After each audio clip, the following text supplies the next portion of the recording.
السلام علیکم۔ رمضان کا مہینہ صرف بھوکا پیاسا رہنے کا نام نہیں ہے، بلکہ یہ ایک بہت گہرا روحانی سفر ہے۔ آج ہم پیغمبر اکرم صلی اللہ علیہ وآلہ وسلم کے ایک بہت ہی خاص خطبے کی روشنی میں یہ سمجھنے کی کوشش کریں گے کہ آخر یہ مہینہ اتنا اہم کیوں ہے۔ تو چلیں اس سفر کا آغاز کرتے ہیں۔ ذرا ان الفاظ پر غور کریں، یہ صرف ایک اعلان نہیں ہے، بلکہ یہ ایک بہت بڑی خوشخبری ہے۔ یہ الفاظ ہمیں بتا رہے ہیں کہ رمضان کو صرف کیلنڈر کا ایک اور مہینہ نہ سمجھو، بلکہ اسے ایک ایسے خدائی مہمان کی طرح دیکھو جو ہمارے لیے رحمتوں اور برکتوں کے انمول تحفے لے کر آ رہا ہے۔ تو سوال یہ پیدا ہوتا ہے کہ آخر وہ کیا چیز ہے جو اس مہینے کو باقی تمام مہینوں سے افضل بناتی ہے؟ آئیے دیکھتے ہیں۔ دیکھیں، رمضان میں وقت کا پورا تصور ہی بدل جاتا ہے۔ اس مہینے کا ہر دن، ہر رات اور ہر گھڑی باقی پورے سال سے بہتر ہے۔ اور تو اور ہمارے جو بالکل عام سے کام ہے نا، وہ بھی عبادت بن جاتے ہیں۔ یعنی ہمارا سانس لینا بھی تسبیح شمار ہوتا ہے اور ہمارا سونا بھی عبادت میں لکھا جاتا ہے۔ یہ ایک مکمل روحانی تبدیلی ہے۔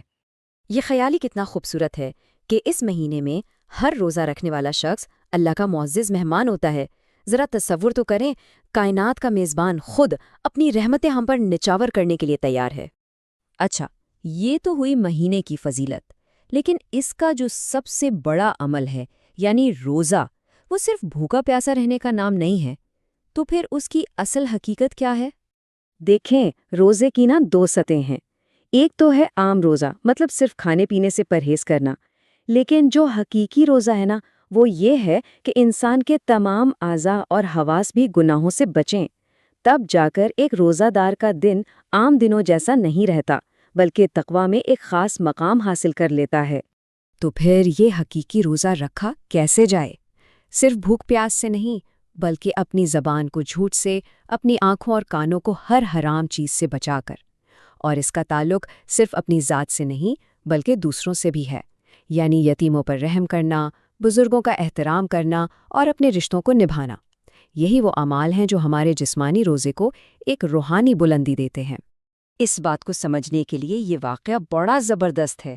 ایک بار پیغمبر اکرم نے ایک روزہ دار عورت کو اپنی کنیز کو برا بھلا کہتے سنا تو اسے فوراً تنبیہ کی کہ بھئی یہ کیسا روزہ ہے؟ اس سے ہمیں یہ سبق ملتا ہے کہ روزہ صرف کھانے پینے سے رکنا نہیں، بلکہ یہ تو تمام برے کاموں کے خلاف ایک ڈھال کی طرح ہے۔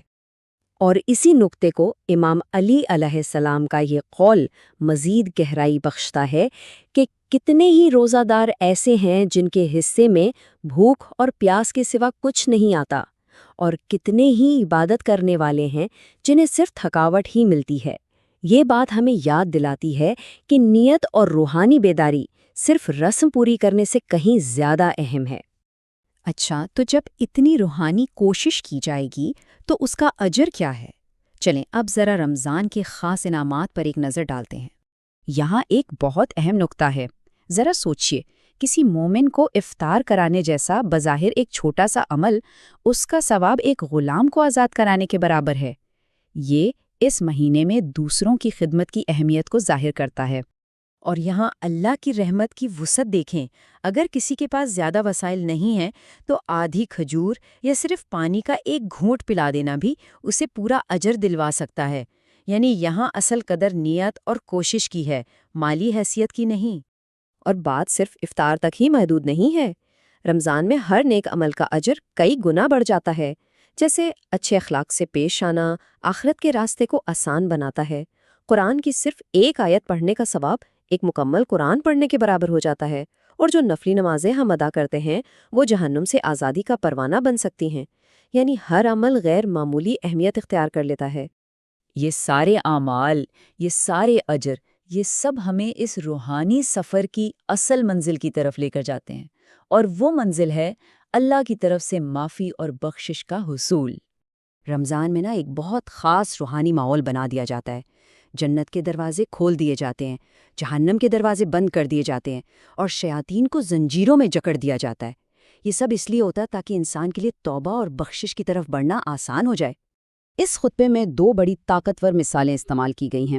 پہلی یہ کہ ہماری روحیں ہمارے اعمال کے بدلے گروی رکھی ہوئی ہیں اور انہیں استغفار کے ذریعے ہی چھڑایا جا سکتا ہے، اور دوسری یہ کہ ہماری کمریں گناہوں کے بوجھ تلے دب کے ٹوٹ رہی ہیں اور انہیں لمبے سجدوں سے ہی ہلکا کیا جا سکتا ہے۔ یہ باتیں ہمیں بخشش مانگنے کی فوری ضرورت کا احساس دلاتی ہیں۔